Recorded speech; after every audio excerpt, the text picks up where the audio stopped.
5 قسم کی عورتیں ایسی ہیں کہ جن کے اوپر اللہ تعالیٰ نے لعنت بھیجی ہے۔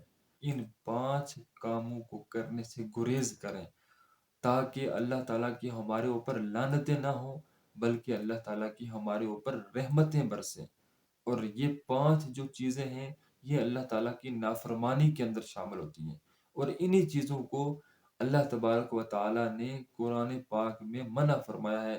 سب سے پہلی جو چیز ہے وہ ہے کہ وہ عورت جو بے پردہ گھر سے نکلتی ہے، اللہ تعالیٰ کی اس کے اوپر لعنتیں برسنا شروع ہو جاتی ہیں۔ اور دوسری وہ عورت ہے جو بناؤ سنگار کر کے اپنے گھر سے باہر نکلتی ہے، وہ لوگوں کو دکھانے کے لیے، تو وہ عورت بھی اللہ تبارک و تعالیٰ کی لعنت کی مستحق ہے، اس کے اوپر بھی لعنتیں برستی ہیں۔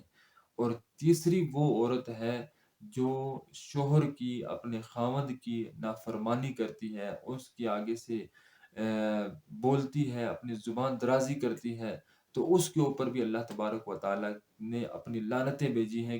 اور چوتھے نمبر پر وہ عورت ہے جو نامحرم کے ساتھ اپنے تعلق کو جوڑنے کی کوشش کرے، جو نامحرم ہے اس کے ساتھ تعلقات کو قائم کرنے کی کوشش کرے، اس کے اوپر بھی اللہ تبارک و تعالیٰ نے اپنی لعنتیں نازل کی ہیں اور اپنی لعنتیں بھیجی ہیں۔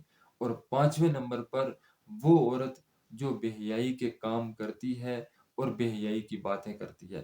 بے حیائی کے کام کرنے والی عورت، اس کے اوپر بھی لعنت ہے، اور بے حیائی کی باتیں کرنے والی عورت، اللہ تبارک و تعالیٰ کی اس کے اوپر بھی لعنت ہے۔ تو اللہ تعالیٰ سے ہم دعا کرتے ہیں کہ اللہ تعالیٰ ان 5 کاموں سے ہماری تمام بہنوں کو، ہماری ماؤں کو، ہماری تمام مسلم خواتین کو محفوظ رکھے، تاکہ ان کے اوپر اللہ تبارک و تعالیٰ کی رحمتیں نازل ہوں، نہ کہ اللہ تعالیٰ کی لعنتیں نازل ہوں۔